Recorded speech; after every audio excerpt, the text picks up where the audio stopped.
Have you ever wondered what led to the establishment of the Federal Reserve System? Well, it all began in the early 20th century, during an era of rapid industrial expansion in the United States. The country was brimming with optimism and opportunity. The skyline of cities was being reshaped by the steel and concrete of factories and skyscrapers, while railways crisscrossed the vast landscapes, connecting the nation like never before. Amidst this growth, the role of banks became increasingly vital. They were the lifeblood of the economy, providing the funds needed for businesses to thrive and expand. People from all walks of life began to rely on these institutions, trusting them with their hard-earned money. However, this burgeoning financial system was not without its flaws. It was a delicate balance, and any disruption could send shockwaves throughout the economy. As the nation grew, so did its financial system, setting the stage for what was to come. The year 1907 marked a turning point in American financial history. The stage was set for what was to become one of the most significant financial crises the nation had ever seen, and it all began with a failed attempt to corner the copper market. Two men, Augustus Heinze and Charles Morse, had hatched a plan to manipulate the copper market and gain a handsome profit. However, their plan backfired spectacularly. Heinze and Morse's failure sent shockwaves through Wall Street. Confidence in the financial market waned and investors became skittish. This uncertainty soon translated into fear, and that fear sparked a series of bank runs. People rushed to withdraw their money, fearing that their banks would collapse and their savings would be lost. These bank runs were like dominoes falling, one leading to another, further deepening the crisis. One of the most significant casualties of these bank runs was the Knickerbocker Trust Company. The Knickerbocker was one of the largest trust companies in New York City, with clients from all walks of life. When news broke that the company was in trouble, its clients rushed to withdraw their money. The company's reserves were quickly depleted, and it was forced to close its doors. The collapse of the Knickerbocker Trust Company was a major blow to the American financial system. The events of that year were a stark reminder of the fragility of the financial market. A failed business venture had spiraled into a full-blown financial crisis, affecting not just Heinze and Morse, but thousands of Americans who had placed their trust and their money in the banking system. The Panic of 1907 had begun, shaking the foundations of the American banking system. It was a crisis that would not only change the course of American financial history, but would also lead to the creation of a system designed to prevent such a catastrophe from happening again. In the wake of the panic, the need for change was evident. The immediate aftermath was marked by a suspension of currency convertibility, a drastic measure taken by the banks to prevent a complete financial collapse. This meant that for a time, Americans couldn't exchange their banknotes for gold or silver, a fundamental right they had always enjoyed. The Panic of 1907 had shaken the public's confidence in the banking system to its core. The sight of banks closing their doors, unable to meet the demand for withdrawals, had left a lasting impression. The realization that their hard-earned money might not be safe in these institutions was a bitter pill to swallow. In this dire situation, one man emerged as a beacon of hope: J.P. Morgan.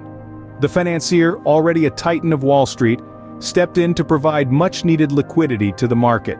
He personally contributed a significant portion of his wealth and convinced other wealthy individuals and institutions to do the same. This infusion of capital helped to stabilize the situation, preventing a complete financial meltdown. However, the role of Morgan and his associates was not without controversy.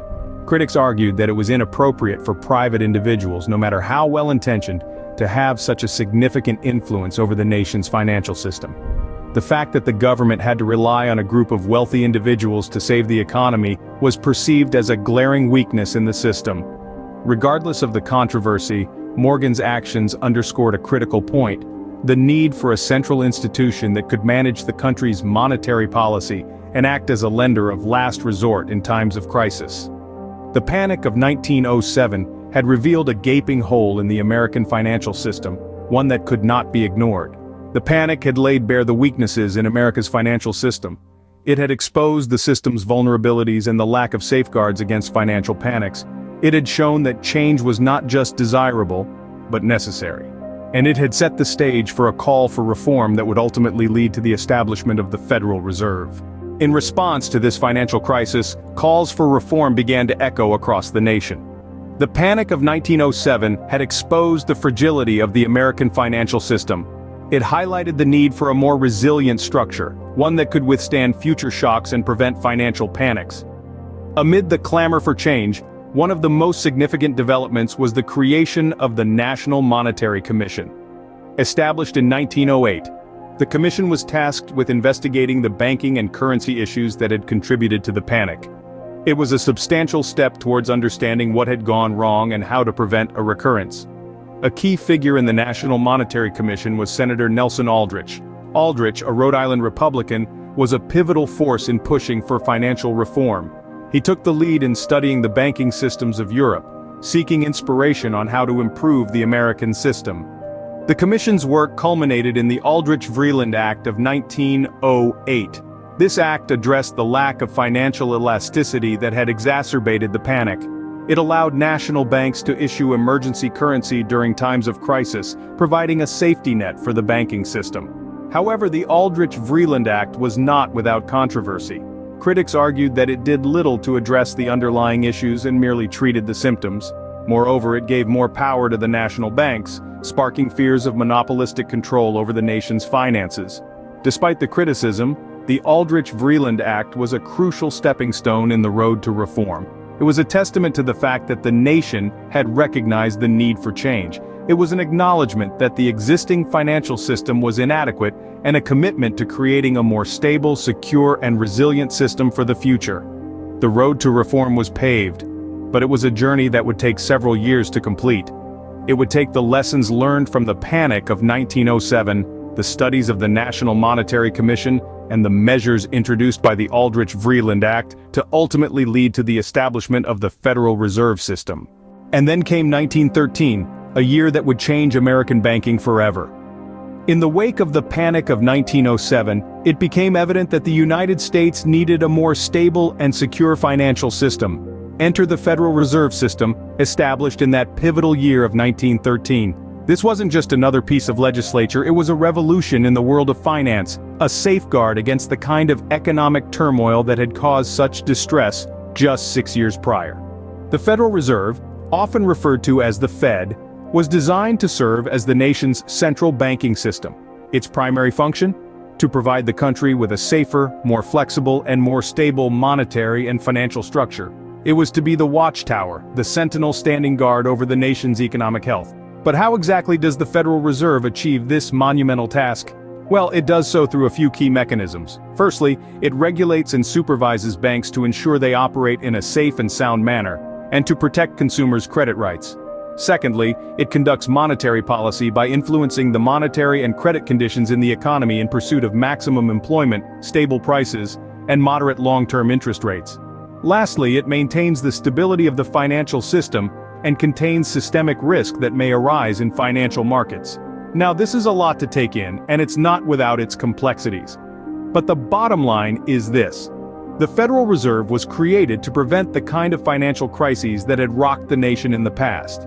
It was a response to a clear and urgent need, a way to ensure that America's economy could weather the storms of uncertainty and change. The establishment of the Federal Reserve marked a new era in American banking, one that continues to shape our financial landscape today.